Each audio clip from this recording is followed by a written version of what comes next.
उधर बीजेपी में नरेंद्र मोदी की तरक्की ने एक बार फिर तीसरे मोर्चे की सुगबुगाहट तेज कर दी। पश्चिम बंगाल की मुख्यमंत्री ममता बनर्जी ने बुधवार को कहा कि उन्होंने नवीन पटनायक और नीतीश कुमार से एक संघीय मोर्चा बनाने पर बात की है। तो उधर समाजवादी पार्टी ने भी लोकसभा चुनावों में बाद किए तीसरे मोर्चे की वकालत की है।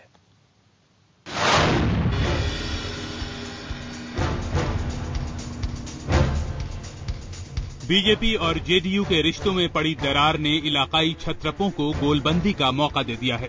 तीसरे मोर्चे की सुगबुगाहटें एक बार फिर जोर पकड़ रही हैं। तृणमूल कांग्रेस प्रमुख और पश्चिम बंगाल की मुख्यमंत्री ममता बनर्जी ने बुधवार को कहा कि उन्होंने उड़ीसा के मुख्यमंत्री नवीन पटनायक और बिहार के मुख्यमंत्री नीतीश कुमार से एक संघीय मोर्चा यानी फेडरल फ्रंट बनाने पर बात की है।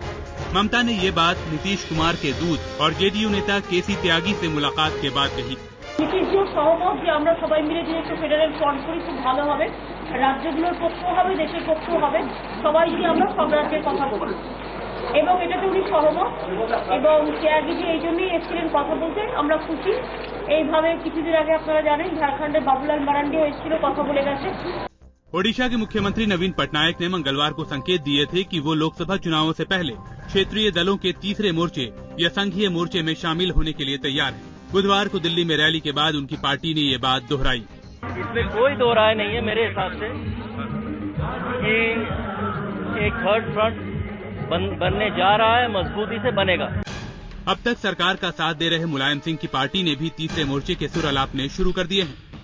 ये अब तय हो गया है कि माइनस बीजेपी और माइनस कांग्रेस जो पार्टियां हैं वो इस देश में लोकसभा के चुनाव में बहुमत में आएंगी। हालांकि तीसरे मोर्चे के गठन में कई पेंच भी हैं। ममता की मौजूदगी के चलते लेफ्ट ने अब तक इससे दूरी बना रखी है। उधर शरद पवार की पार्टी एनसीपी भी तेल की धार देखकर ही फैसला लेना चाहती है। कांग्रेस और बीजेपी लगातार तीसरे मोर्चे की संभावनाओं को खारिज कर रहे हैं, लेकिन जाहिर है कि आखिरी फैसला तो वोटर का ही होगा।